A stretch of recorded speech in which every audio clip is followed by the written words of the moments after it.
जय Hind friend, India और pride में आप सभी का स्वागत है। फ्रेंड्स, यहाँ पे देखिए भारतीय काव्य शास्त्र संबंधी जो कॉन्सेप्ट पे बात करने के बाद हम प्रीवियस की प्रैक्टिस सेट करते हैं। आज उसमें 251 नंबर क्वेश्चन है।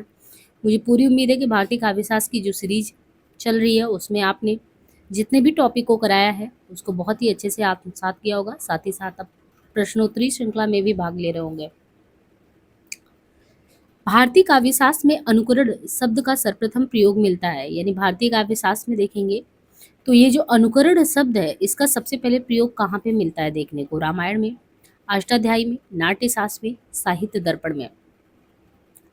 तो भारतीय काव्य शास्त्र में जो अनुकरण शब्द का सबसे पहले प्रयोग देखने को मिलता है वो है नाट्य शास्त्र में। भारतीय काव्य शास्त्र में अनुकरण शब्द का सबसे पहले प्रयोग नाट्य शास्त्र में मिलता है। इसकी रचना भरत मुनि ने की थी और इस नाट्य शास्त्र को ही पंचम वेद भी कहा जाता है। तो पहली चीज, अनुकरण शब्द का सबसे पहले प्रयोग नाट्य शास्त्र में और इसकी रचना भरत मुनि ने की थी। इस नाट्य शास्त्र को पंचम वेद भी कहा जाता है। इस ग्रंथ के षष्ठ एवं सप्तम अध्याय में रस तथा भाव का वर्णन किया गया है, छठे तथा सातवें में। और भरत मुनि ने रसों की संख्या कितनी मानी है? 8। गुरु शिष्य परंपरा का सही अनुक्रम देखें तो गुरु शिष्य परंपरा का सही अनुक्रम है प्लेटो, अरस्तु, सिकंदर। अर्थात प्लेटो अरस्तु के गुरु थे तथा अरस्तु जो थे वो सिकंदर के गुरु थे। रुय्यक किस ग्रंथ के रचयिता है? काव्य अलंकार कोयलानंद, अलंकार सर्वस्व, काव्यादर्श। तो रुय्यक इसमें देखें तो रुय्यक जो है वो अलंकार सर्वस्व ग्रंथ के रचयिता है। काव्य अलंकार ग्रंथ भामा का है, कोयलानंद अप्पय दीक्षित का है। तो रुय्यक किसका है? रुय्यक अलंकार सर्वस्व ग्रंथ के रचयिता है और काव्य अलंकार ग्रंथ भामा का है। कोयलानंद ग्रंथ अप्पय दीक्षित का और काव्यादर्श दंडी का ग्रंथ है। ध्वनि के त्रिविध प्रकार निम्न में से कौन से हैं? वस्तु, अलंकार और रस, भाव, कल्पना और अलंकार। तो ध्वनि के त्रिविध प्रकार वस्तु, अलंकार और रस है। यानी ध्वनि के त्रिविध प्रकार में देखें तो वस्तु है, अलंकार है और रस है। ध्वनि का वर्गीकरण आनंदवर्धन द्वारा किया गया। आनंदवर्धन ने ध्वन्यालोक नामक ग्रंथ की रचना भी की है। भारतीय काव्य शास्त्र का प्राचीनतम ग्रंथ कौन सा है? नाट्य शास्त्र, ध्वन्यालोक, काव्य अलंकार, काव्यादर्श। तो यहाँ पे यदि हम देखें भारतीय काव्य शास्त्र, उसका प्राचीनतम ग्रंथ नाट्य शास्त्र है और ये भरत मुनि की प्रसिद्ध रचना है। इसे भरत मुनि ने पंचम वेद भी कहा है। नाट्य शास्त्र 36 अध्याय तथा लगभग 5000 श्लोक है। नाट्य शास्त्र में कुल 36 अध्याय तथा लगभग 5000 श्लोक और आचार्य भरत मुनि ने नाट्य शास्त्र में 10 गुण, 10 दोष तथा 4 अलंकार में यमक, रूपक, उपमा तथा दीपक की मीमांसा की है। अन्य ग्रंथ के रचनाकार व रचनाओं में देखें तो काव्य अलंकार भामा का है, ध्वन्यालोक आनंदवर्धन का है, काव्यादर्श जो है वो दंडी का है। काव्य आत्मा की संकल्पनात्मक अनुभूति है जिसका संबंध विश्लेषण, विकल्प या विज्ञान से नहीं है। वो एक श्रेयमयी प्रिय रचनात्मक ज्ञानधारा है। ये कहना किसका है? काव्य आत्मा की संकल्पनात्मक अनुभूति है जिसका संबंध विश्लेषण, विकल्प या विज्ञान से नहीं है। वो एक श्रेयमयी प्रिय रचनात्मक ज्ञानधारा है। प्रसाद, महादेवी वर्मा, नगेंद्र शुक्ल। तो ये है जयशंकर प्रसाद। काव्य आत्मा की संकल्पनात्मक अनुभूति है जिसका संबंध विश्लेषण, विकल्प या विज्ञान से नहीं, वो एक श्रेयमयी प्रिय रचनात्मक ज्ञानधारा। ये कहना है प्रसाद जी का। महादेवी वर्मा ने क्या कहा है? कविता कवि विशेष की भावनाओं का चित्रण है। वो चित्रण इतना ठीक है कि उससे वैसी ही भावनाएं किसी दूसरे के हृदय में आविर्भूत होती हैं। शुक्ल जी का कहना है कि कविता ही मनुष्य के हृदय को स्वार्थ भावभूमि पर ले जाती है। यानी कविता ही मनुष्य के हृदय को स्वार्थ संबंधों के संकुचित मंडल से ऊपर उठाकर लोक सामान्य भावभूमि पर ले जाती है, जहां जगत की नाना गतियों के मार्मिक स्वरूप का साक्षात्कार और शुद्ध अनुभूतियों का संचार होता है। डॉक्टर नगेंद्र, रसात्मक शब्दार्थ ही काव्य है और उसकी छंदोमयी विशिष्ट विधा आधुनिक अर्थ में कविता है। ध्वन्यालोक जो है ग्रंथ के रचयिता कौन है? वामन भामा, आनंदवर्धन, पंडित राज जगन्नाथ। तो ये है आनंदवर्धन। ध्वन्यालोक ग्रंथ के रचयिता है आनंदवर्धन। आनंदवर्धन ने काव्य शास्त्र में ध्वनि संप्रदाय का प्रवर्तन किया है। ध्वन्यालोक ग्रंथ के रचयिता का नाम क्या है? आनंदवर्धन है और आनंदवर्धन ने ही काव्य शास्त्र में ध्वनि संप्रदाय का प्रवर्तन किया है। वामन काव्यालंकार सूत्र नामक ग्रंथ की रचना उन्होंने की है। इसमें सूत्रों की संख्या उन्होंने 319 बताया है। ये ग्रंथ कुल 5 परिच्छेदों में बटा है। भामा ने काव्यालंकार नामक ग्रंथ की रचना की है। पंडित राज जगन्नाथ ने रस गंगाधर का। तो ध्वन्यालोक इसके रचयिता है आनंदवर्धन और आनंदवर्धन ने काव्य शास्त्र में ध्वनि संप्रदाय का प्रवर्तन किया। वामन ने काव्यालंकार सूत्र, इसमें सूत्रों की संख्या 319, 5 परिच्छेदों में बटा, और भामा ने काव्य अलंकार और जगन्नाथ ने रसगंगाधर। निम्न में से कौन सा वक्रोक्ति का भेद नहीं है? वर्ण विन्यास, ये देखिए पहले भी हमने बताया था कि वक्रोक्ति के भेद से क्वेश्चन आता है। इसमें वर्ण विन्यास वक्रता, पद पूर्वार्ध, प्रबंध वक्ता, शब्द वक्रता। इसलिए आपको अगर 6 जो वक्रोक्ति के भेद हैं वो क्लियर रहेंगे तो ये क्वेश्चन गलत नहीं होगा। शब्द वक्रता वक्रोक्ति का भेद नहीं है। वर्ण विन्यास वक्रता यानी वर्ण के विन्यास, और देखिए पद पूर्वार्ध है यानी पद का पहला, और फिर पद परार्ध यानी पद के बाद का। तो वर्ण विन्यास वक्रता, पद पूर्वार्ध वक्रता, पद परार्ध वक्रता, प्रकरण वक्रता, वाक्य वक्रता, प्रबंध वक्रता। तो कौन सा? वर्ण विन्यास, पद पूर्वार्ध, पद परार्ध, प्रकरण वक्रता, वाक्य वक्रता, प्रबंध वक्रता। मैं जानता हूं कि तुम्हारे द्वारा बोला गया प्रत्येक शब्द गलत है, फिर भी तुम्हारे बोलने के अधिकार की रक्षा के लिए मैं अपने प्राण त्याग दूंगा। मैं जानता हूं कि तुम्हारे द्वारा जो बोला गया प्रत्येक शब्द है वो गलत है, फिर भी तुम्हारे बोलने के अधिकार की रक्षा के लिए मैं अपने प्राण त्याग दूंगा। ये कहना किसका है? प्लेटो, सुकरात, वाल्टेयर, गैलीलियो।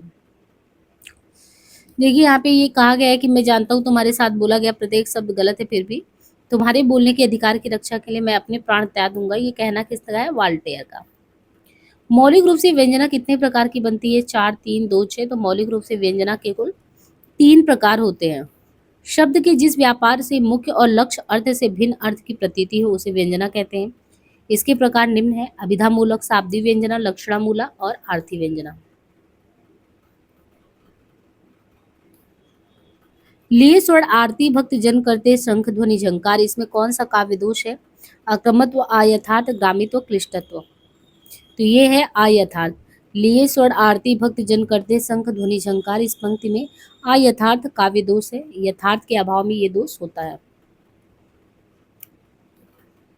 भरत मुनि के अनुसार काव्य दोषों की संख्या कितनी होती है? 9, 7, 8, 10। तो भरत मुनि के अनुसार जो काव्य दोष है, भरत मुनि ने काव्य के 10 गुण 10 दोष बताए हैं कि 10 गुण होते हैं, 10 दोष। भरत मुनि को संस्कृत काव्यशास्त्र का पहला आचार्य माना जाता है। तो भरत मुनि ने काव्य के 10 गुण 10 दोष, भरत मुनि को संस्कृत काव्यशास्त्र का पहला आचार्य माना जाता है। इनका समय दूसरी सदी माना जाता है। इन्होंने नाट्य शास्त्र नामक ग्रंथ की रचना की, इसे पंचम वेद भी कहते हैं। इसी ग्रंथ में 10 गुण 10 दोष, 4 अलंकार, यमक, उपमा, रूपक, दीपक की बात की है। निम्नलिखित में से कौन सा अभिनय का भेद नहीं है? अभिनय का भारतीय आहार, वाचिक, आंगिक। भारतीय अभिनय का भेद नहीं है, बल्कि ये नाट्य वृत्ति है। भारतीय नाट्य शास्त्र में मूलतः 4 नाट्य वृत्तियां हैं। भारतीय है, सातवती है, कैसकी है, आर्भटी है। तो भारतीय अभिनय का भेद नहीं है, बल्कि ये नाट्य की वृत्ति है, और 4 नाट्य वृत्तियां हैं: भारतीय, सातवती, कैसकी, आर्भटी। और अभिनय के मूलतः 4 प्रकार माने गए हैं: आंगिक, कायिक, सात्विक, वाचिक, आहार। तो नाट्य वृत्तियां 4 हो गई: भारतीय, सात्वती, कैसकी, आर्भटी। और अभिनय के मूलतः 4 प्रकार है: आंगिक, कायिक, सात्विक, वाचिक, आहार है। ये अभिनय किस प्रकार अभिनय किए जाते हैं? ये अभिनय के 4 हैं: आंगिक, सात्विक, वाचिक, आहार। और नाट्य वृत्तियां भारतीय, सात्वती, कैसकी, आर्भटी। लक्षणा को क्या कहा जाता है? शब्द शक्ति, छंद, रस, अलंकार। तो इसमें लक्षणा को क्या कहा जाता है? लक्षणा को शब्द शक्ति कहा जाता है। शब्द शक्तियां 3 प्रकार की होती हैं: अभिधा, लक्षणा, व्यंजना। लक्षणा को शब्द शक्ति कहा जाता है और ये 3 प्रकार के: अभिधा, लक्षणा, व्यंजना। शब्द शक्ति के भेद में देखिए अभिधा शक्ति, लक्षणा शक्ति, व्यंजना। एक तो ये हो गया कि अभिधा, लक्षणा, व्यंजना, 3 शब्द शक्तियों के अलग अलग भेद यहाँ पे हैं, जिसमें अभिधा है, लक्षणा है, व्यंजना है। अभिधा शक्ति में ये बताया गया है रूढ़ शब्द, यौगिक और योग रूढ़, ये तीनों आते हैं शब्द शक्ति में: रूढ़, यौगिक, योग रूढ़। और लक्षणा में रूढ़ा लक्षणा, प्रयोजनवती लक्षणा। इनके अलावा बाकी व्यंजना शक्ति है। नाटक में पर्दे के पीछे से दी जाने वाली सूचना क्या कहलाती है? विस्कंभक, प्रवेशक, चूलिका, आंकस्य। तो नाटक में पर्दे के पीछे से दी जाने वाली सूचिका जो सूचना होती है उसको कहते हैं चूलिका। नाटक में पर्दे के पीछे से दी जाने वाली सूचिका जो सूचना है वो चूलिका कहलाती है। और संस्कृत साहित्य के नियमानुसार रंगशाला पर युद्ध, अमृत आदि का दृश्य दिखलाना निषिद्ध है, इसलिए इसकी सूचना नेपथ्य से हो जाया करती है। विस्कंभक का प्रमुख अर्थ है नाटकीय वृत्ति में अत्यधिक रूप से विस्तृत क्रियाकलापों अथवा चेष्टाओं का प्रसार रोकना तथा स्मृति के द्वारा कथा भाग को जोड़ना। यानी एक तो ये हो गया कि नाटक में पर्दे के पीछे से दी जाने वाली सूचना चूलिका कहलाती है। जो सूचना दिया जाता है उसको चूलिका कहते हैं नाटक में पर्दे के पीछे से। और संस्कृत साहित्य के नियम के अनुसार रंगशाला पर युद्ध, यानी संस्कृत साहित्य कहते हैं कि मान लो रंगशाला पर युद्ध या अमृत आदि का दृश्य दिखाना मना है, इसलिए इसकी सूचना नेपथ्य से, यानी उस पे अगर युद्ध की विभीषिका को दिखाना है मृत्यु के बारे में, तो संस्कृत साहित्य कहते हैं इसको दिखाना है तो पीछे से ही बोल दिया जाए, सूचना नेपथ्य से दिया जाए। और पूरे नाटक में अगर आप देखें विस्कंभक, विस्कंभक का काम होता है नाटकीय वृत्त में अत्यधिक रूप से विस्तृत क्रियाकलापों अथवा चेष्टाओं का प्रसार रोकना, स्मृति के द्वारा कथाभाग को जोड़कर पुष्ट करना। प्रयोजनवती लक्षणा का भेद नहीं है, शुद्धा सरोपा रूढ़ा गौड़ी। इसमें प्रयोजनवादी लक्षणा का भेद कौन सा नहीं है, रूढ़ा प्रयोजनवादी लक्षणा का भेद नहीं है, अपितु ये लक्षणा का भेद है। रूढ़ा जो है ये प्रयोजनवादी लक्षणा का भेद नहीं, अपितु ये लक्षणा का भेद है। शुद्धा सरोपा गौड़ी प्रयोजनवती लक्षणा के भेद है, लक्षण के दो भेद हैं, एक प्रयोजनवती एक रूढ़ा। रूढ़ा जो है प्रयोजनवती लक्षणा का भेद नहीं है रूढ़ा, अपितु ये लक्षणा का भेद है। और शुद्धा सरोपा ये गौड़ी प्रयोजनवर्ती लक्षणा के भेद है। व्याकरण विरुद्ध प्रयोग किस दोष के तहत आते हैं, ग्रामत्व, च्युत, संस्कारत्व, निरर्थत्व, प्रतिकूल वर्णत्व। व्याकरण विरुद्ध प्रयोग, व्याकरण के विरुद्ध प्रयोग च्युत संस्कारत्व दोष के तहत आते हैं। अगर हम व्याकरण विरुद्ध प्रयोग की बात करते हैं तो वो च्युत संस्कारत्व दोष के तहत आते हैं। जब किसी काव्य में लयबद्धता लाने के लिए व्याकरण संबंधी त्रुटियों की उपेक्षा कर दी जाती है तो वहां पे च्युत संस्कृति दोष आ जाता है। तो व्याकरण विरुद्ध प्रयोग च्युत संस्कारत्व दोष के तहत आते हैं जब किसी काव्य में लयबद्धता लाने के लिए हम व्याकरण त्रुटियों की उपेक्षा कर देते हैं, जहाँ च्युत संस्कृति दोष आ जाता है। इस निराशता को छोड़ो, आशा से लो काम। यहाँ निराशता शब्द व्याकरण की दृष्टि त्रुटिपूर्ण है, इसका शुद्ध रूप निराशा होता है। प्रयोजनवती लक्षणा के भेद है, शुद्धा रूढ़ा, गौड़ी रूढ़ा, गौड़ी शुद्धा, शाब्दी आरती। तो कौन सा है, गौड़ी शुद्धा। गौड़ी शुद्धा प्रयोजनवती लक्षणा के भेद हैं। लक्षणा सब शक्ति का एक प्रकार है जहाँ मुख्य अर्थ में बाधा उपस्थित होने पर रूढ़ अथवा प्रयोजन के आधार पर मुख्य अर्थ से संबंधित अन्य अर्थ को लक्ष्य किया जाता है, वहाँ लक्षणा सब शक्ति होता है। प्रयोजनवती लक्षणा वो लक्षणा जो प्रयोजन द्वारा वाच्यार्थ से भिन्न अर्थ प्रकट करे। इसमें किसी विशेष प्रयोजन की सिद्धि हेतु लक्षणा की जाती है, जैसे बहुत सी तलवारें मैदान में आ गई, यहाँ तलवार का तलवार ना होकर तलवार बंद सिपाही है। गौड़ी एवं शुद्धा प्रयोजनवती लक्षणा के दो भेद हैं। काव्य का सर्वस्व कहा गया है किसको, ध्वनि, वक्रोक्ति, अलंकार, रीति। तो ये किसको कहा गया है, काव्य का सर्वस्व अलंकार को कहा गया है, यानी काव्य का जो सर्वस्व है वो अलंकार होता है और अलंकार संप्रदाय के प्रतिष्ठापक आचार्य भामा है। ग्रंथों के नाम में काव्य अलंकार है, यानी ध्वनि आनंद वर्धन का है, वक्रोक्ति कुंतक का है, रीति जो है वामन का है। शब्द शक्ति के कितने भेद हैं, 2, 8, 7, 3। तो शब्द शक्ति के कुल कितने भेद है, 3। अभिधा, लक्षणा, व्यंजना। अभिधा जो है शब्द के मुख्य अर्थ का बोध कराने वाली शक्ति अभिधा कहलाती है। लक्षणा जो मुख्यार्थ में बाधा होने पर रूढ़ या प्रयोजन से जिस शक्ति द्वारा अर्थ ग्रहण होता है वो लक्षणा होता है। तो अभिधा क्या है, शब्द के मुख्य अर्थ का, जो मुख्य अर्थ का बोध करा है अभिधा। और मुख्यार्थ में अगर बाधा हो गया तो मुख्यार्थ में बाधा होने पर रूढ़ या प्रयोजन से जिस शक्ति द्वारा अर्थ ग्रहण होता है वो लक्षणा। जब अभिधा तथा लक्षणा द्वारा अर्थ ग्रहण नहीं होता तब जिस शक्ति द्वारा अर्थ की प्राप्ति होती है उस शक्ति को व्यंजना। तो मुख्य अर्थ बोध हो गया अभिधा है, और मुख्य अर्थ में अगर बाधा रूढ़ या प्रयोजन से हो गया तो लक्षणा है, बाकी व्यंजना जब जिस शक्ति द्वारा अर्थ की प्राप्ति उस शक्ति को व्यंजना सब शक्ति कहते हैं। आचार्य वामन के अनुसार काव्य के कितने गुण है, 12, 20, 9, 3। ये 20 है। आचार्य वामन के अनुसार कुल 20 गुण है। 10 शब्द गुण के और 10 अर्थ गुण के, यानी 10 शब्द गुण है और 10 अर्थ गुण है, कुल मिला के कितने, 20। तो 10 शब्द गुण, 10 अर्थ गुण। वामन रीति संप्रदाय के प्रवर्तक आचार्य तथा इनके ग्रंथ का नाम है काव्यालंकार सूत्र वृत्ति। निम्नलिखित पंक्तियों में से कौन सा काव्य गुण है, नील परिधान भी सुकुमार, खिल रहा मृदुल अध खुला अंक, खिला हो जो बिजली का फूल, मेघ वन बीच गुलाबी रंग, माधुर्य प्रसाद ओज रजो। इसमें कौन सा गुण है, तो यह माधुर्य गुण। उपयुक्त पंक्तियों में माधुर्य गुण है, कानों को प्रिय लगने वाला श्रव्य काव्य माधुर्य गुण कहलाता है, जो माधुर्य गुण का परिचायक होता है। यह गुण श्रृंगार, करुण और शांत रसों में पाया जाता है।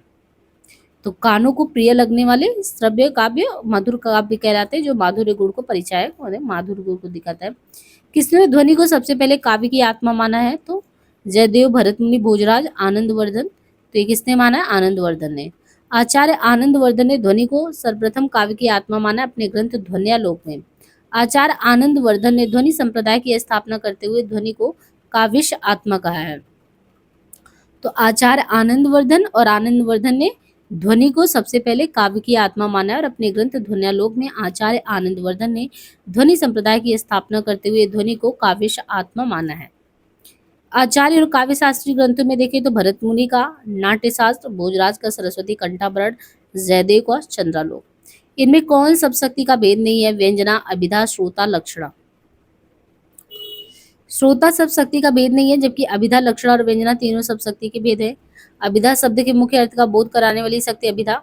लक्षणा मुख्यार्थ में बाधा होने पर रूढ़ या प्रयोजन से जिस शक्ति द्वारा अर्थ ग्रहण होता वो लक्षणा।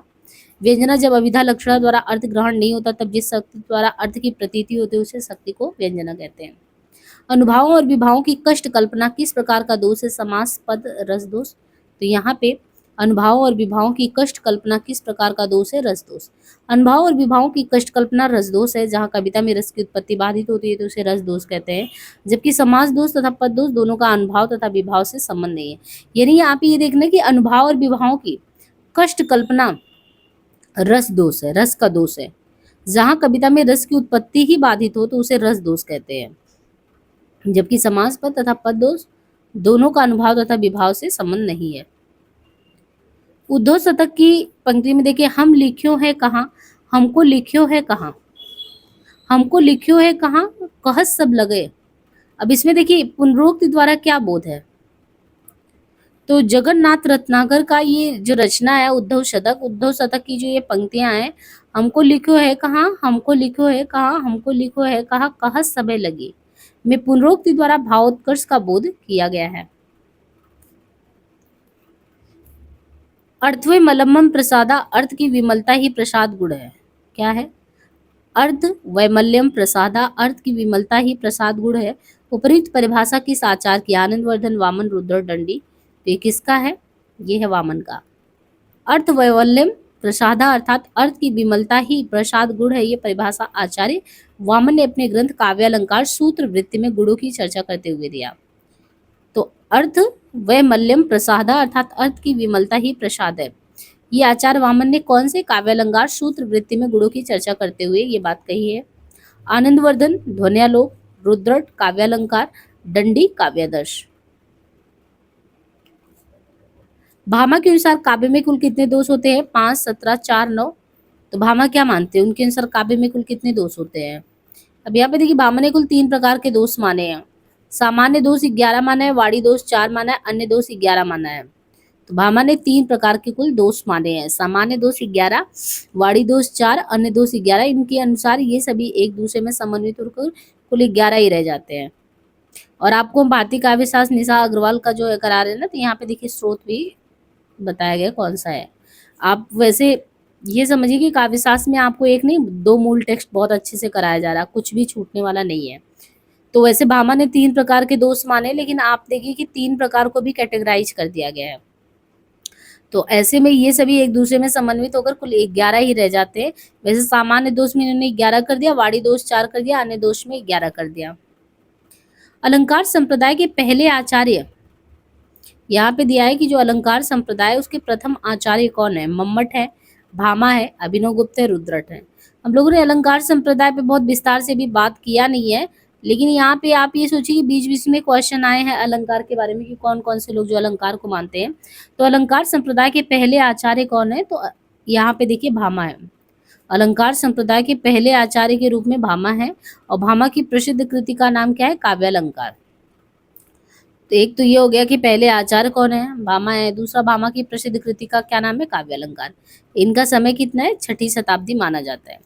तो कौन है पहले आचार्य? भामा है, उनकी कृति का नाम है काव्यालंकार, समय क्या है? 6ठी शताब्दी।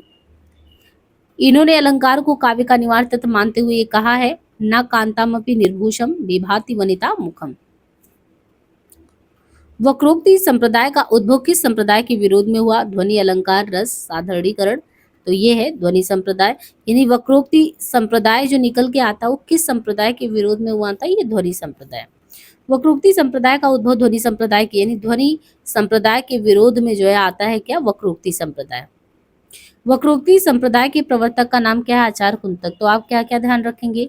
एक तो पहली चीज, इसने क्वेश्चन ही ऐसा पूछा कि जो वक्रोक्ति संप्रदाय उसका उद्भव तो हुआ, वो किसके विरोध में हुआ? तो वक्रोक्ति का विरोध, जो ध्वनि संप्रदाय के विरोध में वक्रोक्ति आया। फिर वक्रोक्ति के प्रवर्तक का नाम क्या है? कुंतक। और कुंतक, इन्होंने वक्रोक्ति को काव्य की आत्मा माना। किसने माना? कुंतक ने माना। जबकि ध्वनि संप्रदाय के प्रवर्तक कौन है? तो ध्वनि संप्रदाय के आनंदवर्धन है, इनके द्वारा रचित ग्रंथ ध्वन्यालोक है। तो वक्रोक्ति जो है ध्वनि संप्रदाय के विरोध में आया, पहली चीज। इसके प्रवर्तक कौन है? आचार्य कुंतक है, इन्होंने वक्रोक्ति को काव्य की आत्मा माना। जबकि ध्वनि संप्रदाय के प्रवर्तक आनंदवर्धन है, इनके द्वारा रचित ग्रंथ है ध्वन्यालोक, और ध्वनि को काव्य की आत्मा माना गया। किसने अनुकरण को काव्य की आत्मा कहा? ग्रियर्सन, अरस्तु, नामवर्षण, डॉक्टर नगिन। तो अनुकरण को काव्य की आत्मा कहने वाले हैं अरस्तु। अरस्तु ने अनुकरण को काव्य की आत्मा माना है, और अरस्तु का समय देखें तो 384 ईस्वी पूर्व से 322 ईस्वी पूर्व है। तो एक तो ये हो गया कि अरस्तु ने अनुकरण को क्या माना है? अरस्तु ने अनुकरण को काव्य की आत्मा माना है, और इनका समय 384 से 322 ईस्वी पूर्व है। इनके गुरु का नाम क्या था? अरस्तु के गुरु का नाम क्या था? प्लेटो। ये अनुकरण तथा विरेचन सिद्धांत के प्रवर्तक माने जाते हैं। इनकी प्रमुख कृतियों में तेखनेस, ऋतुकेश, भाषाशास्त्र, पेरिपोइतकेस, काव्यशास्त्र, वसीयतनामा। तो अरस्तु ने अनुकरण को काव्य की आत्मा माना है। अरस्तु का समय 384 ईस्वी पूर्व से 322। इनके गुरु का नाम प्लेटो था। ये अनुकरण तथा विरेचन सिद्धांत के प्रवर्तक थे। इनकी प्रमुख कृतियां तेखनेस, भाषाशास्त्र, पेरिपोइतकेस, वसीयतनामा था। प्लेटो ने कवि को क्या माना है? अनुकर्ता, अभिकर्ता, कर्ता, निर्माता। तो प्लेटो ने कवि को क्या माना है? अनुकर्ता। प्लेटो का समय 427 से 343 ईस्वी पूर्व है। इसने प्रत्येक जगत को यथार्थ माना है। इसने आदर्श राज से कवियों के बहिष्कार करने की बात कही है। और प्लेटो की प्रमुख कृतियां यौन है, लॉज है, रिपब्लिक है, सिम्पोजियम है, पोलिदेइया है। प्लेटो का कहना है गुलामी मृत्यु से भी भयावह है। विरेचन सिद्धांत का प्रतिपादन किसने किया? अफलातून, लोंजाइनस, आइए, रिचर्ड, अरस्तु। तो ये विरेचन की अरस्तु।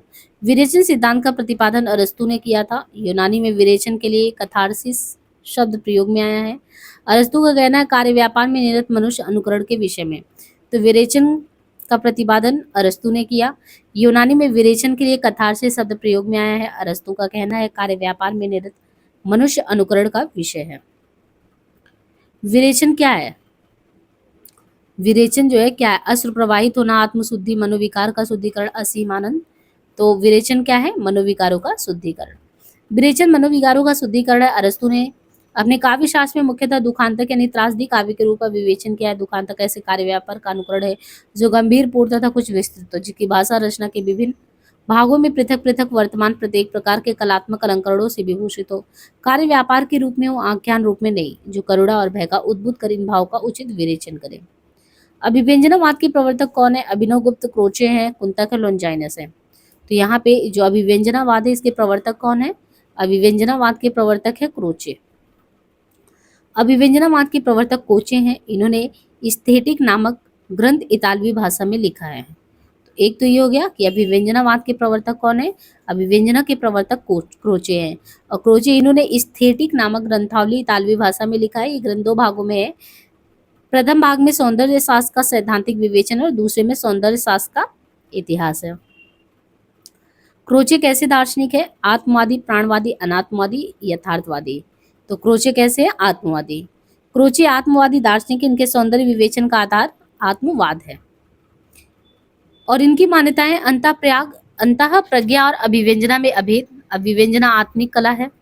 तो क्रोचे एक तो आत्मवादी दार्शनिक है और आधार में आत्मवाद में देखें अंतः प्रज्ञा और अभिव्यंजना में अभेद। अभिव्यंजना आत्मिक कला है, प्रत्येक अंतः प्रज्ञा कला है। कला सृष्टि केवल आंतरिक है, कला रूप में है, वस्तु में नहीं। कला अखंड है।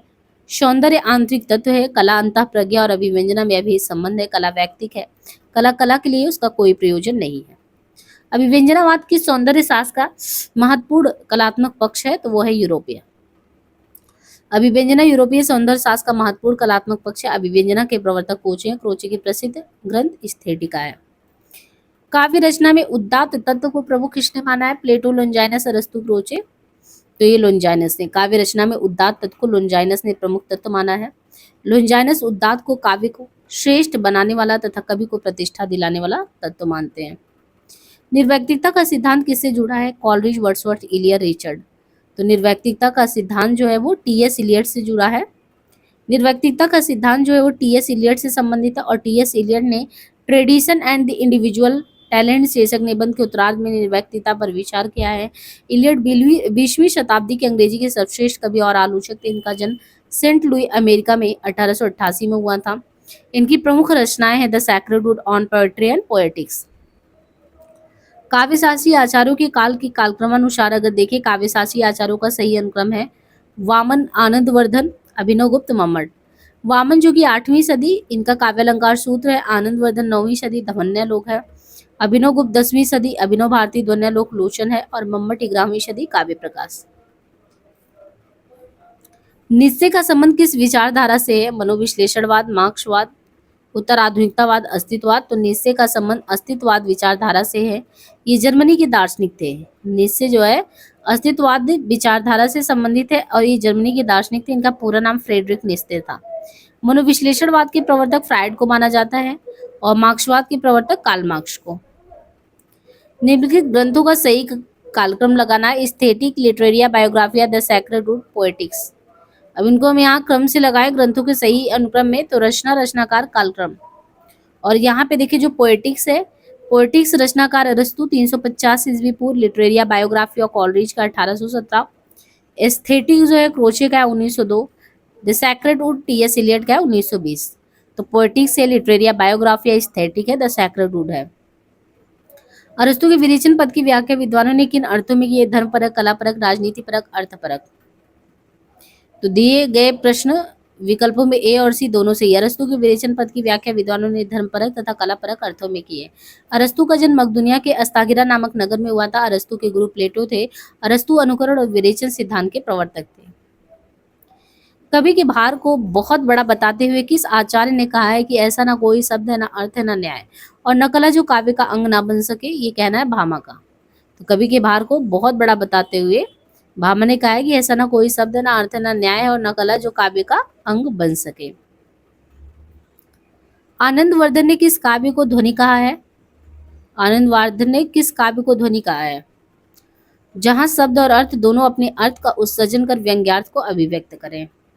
तो आनंदवर्धन जहां शब्द और अर्थ दोनों अपने अर्थ का उत्सर्जन कर व्यंग्यार्थ को अभिव्यक्त करे, उस काव्य को ध्वनि कहा गया है। निम्नलिखित विचारधाराओं को उनसे संबंधित लेखों से सुमेलित करना। मार्क्सवाद, अस्तित्ववाद, मनोविश्लेषणवाद, उत्तराधुनिकतावाद।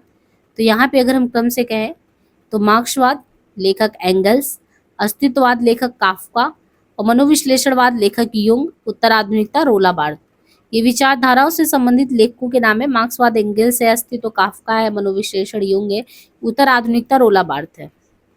प्लेटो के अनुसार एक समर्थ कवि काव्य रचना किस प्रकार करता है? किसी सचेत कलात्मक प्रेरणा की उपेक्षा, दैवी शक्ति से प्रेरित और अभिभूत होकर, सचेत कलात्मक प्रेरणा और दैवी शक्ति से अभिभूत होकर, दैवी शक्ति भूमिका से निर्वेच या अपने वैज्ञानिक ज्ञान के सम्यक प्रयोग द्वारा। तो यहाँ पे समझना है कि प्लेटो के अनुसार जो एक समर्थ कवि हो किसी सचेत कलात्मक प्रेरणा की अपेक्षा दैवी शक्ति से प्रेरित और अभिभूत होकर काव्य की रचना करता है।